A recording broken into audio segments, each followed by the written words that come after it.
Salut à tous, bonjour à tous. Aujourd'hui, je vais vous présenter un résumé sur les séries numériques. Donc, premièrement, on va commencer sur la critère de Riemann. On a la série de cette forme 1 sur n puissance alpha. Donc, on a si alpha est supérieur à 1, donc cette série est converge. Et si alpha est inférieur à 1, donc cette série, on dit qu'elle est diverge. Donc c'est vraiment très simple.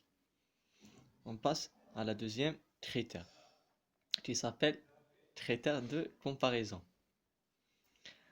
On a la série UN, c'est une série numérique. Donc, on va faire une comparaison de cette série UN avec Vn, tel que Vn est supérieur ou égal à En, et En est supérieur à 0. Voilà, c'est un... Donc il ne faut pas oublier ça, c'est une condition. Donc, si Vn est converge, donc automatiquement, En est converge parce qu'elle est inférieure d'elle-même. Et si En est diverge, donc Vn est diverge aussi. Voilà, donc on a ces conditions-là pour la critère de comparaison. Maintenant, on passe à la troisième critère, c'est le critère de Leibniz, bien alterné, c'est la même chose. Donc, qui s'écrivent sous forme là. Moins 1 puissance n fois une autre série qui s'appelle Vn, ou bien vous l'appelez comme vous voulez.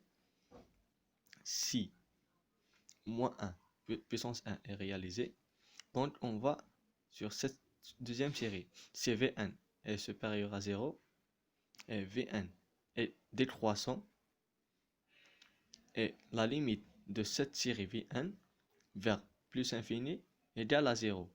C'est toutes ces conditions est réalisées. Donc à la fin, on dit que cette série est converge. Sinon, on dit est diverge. Voilà, maintenant on passe à la quatrième critère, c'est l'absolument converge. Donc on a la série de En. Si la série En est converge, et si la série de la valeur absolue de N est converge. Donc, si ce cas-là, donc on dit que la série N est absolument converge. Maintenant, on passe à la semi-converge. Si En, la série En est converge et la valeur absolue est diverge, dans ce cas-là, on dit que la série En est semi-converge. Voilà, on a terminé de ces deux cas-là. Maintenant, on passe à la sixième critère de Bertrand, qui est vraiment très simple. Donc, c'est la série de 1 sur n puissance alpha fois ln n s'écrive avec cette forme-là. Puissance b,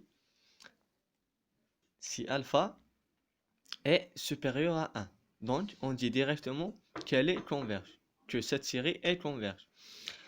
Si ce n'est pas le cas, donc si alpha égale à 1, donc on va passer directement à b. Si b égale à 1, donc aussi on peut dire qu'elle est converge. Voilà.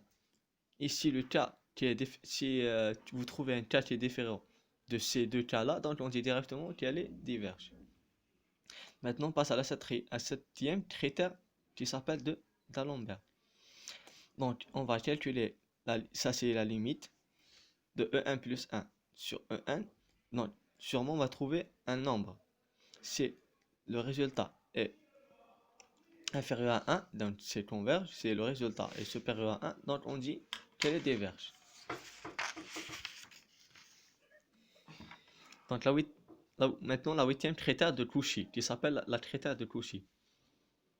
Donc on va calculer la limite de racine énième de n. Donc on va trouver aussi sûrement un nombre.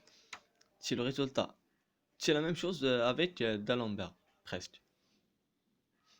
Donc si elle est inférieure à 1, donc converge, elle supérieure à 1, elle diverge. Ici, si on trouve L égale à 1, donc si on trouve 1 égale à 1, donc cette méthode n'est pas applicable, donc n'est pas rentable, donc on cherche une autre méthode. Voilà, donc on ne peut pas travailler avec cette méthode. Donc maintenant, il nous reste juste une dernière critère, c'est la série géométrique, qu'elle est aussi très simple à faire, donc qui s'écrivent sous forme de série Q puissance n. Donc vous connaissez tous la série géométrique, comment s'écrit. Donc si Q est inférieur à 1, donc la série est converge.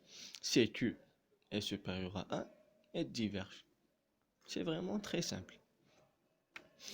Et si il vous demande, et s'il vous demande de trouver la valeur de cette série, donc voici la loi comment vous allez appliquer. Si 1 sur Q moins 1.